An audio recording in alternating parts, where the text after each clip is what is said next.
wakati ambao those difficult decisions were being made.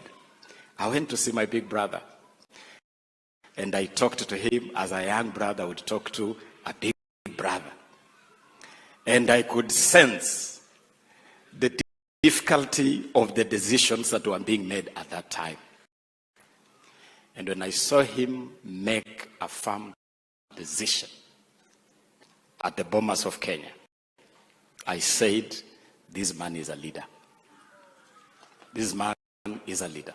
And so I'm not afraid to stand here as we say goodbye to this great father of mine, a father and a mentor, to say that as a community, we have to rally around Mheshimiwa Wycliffe Musalia Mudavadi as the spearhead of our community.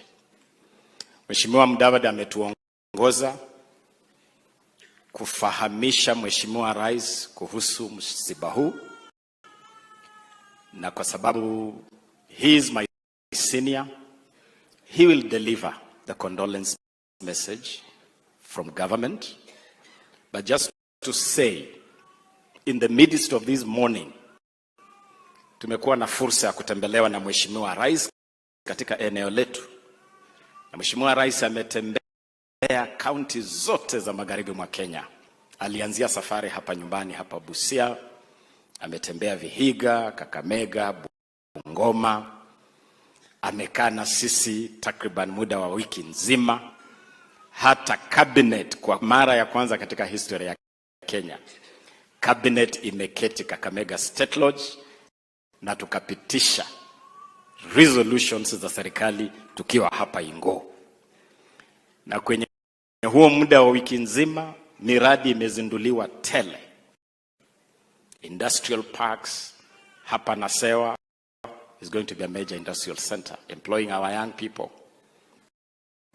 Kule Bungoma miradi mingi, miradi ya afya, universal healthcare, affordable housing, upgrading of our institutions.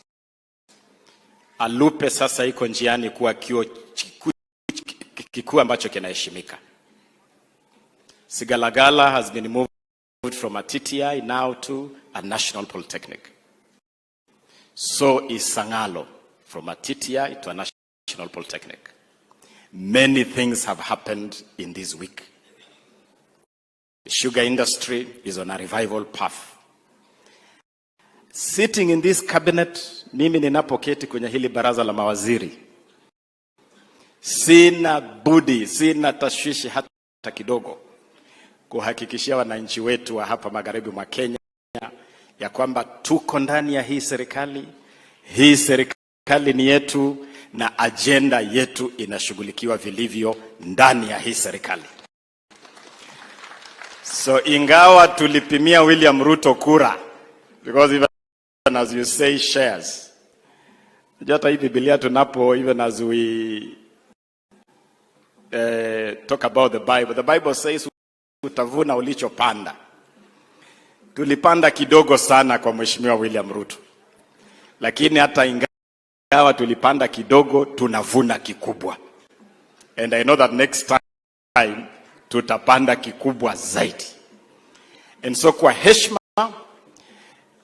nataka sasa nimkaribishe ndugu yangu mkubwa, na tumkaribishe. Please join me in welcoming His Excellency Prime Cabinet Secretary Wycliffe Musalia Mudavadi. Tumkaribishe Mheshimiwa Wycliffe.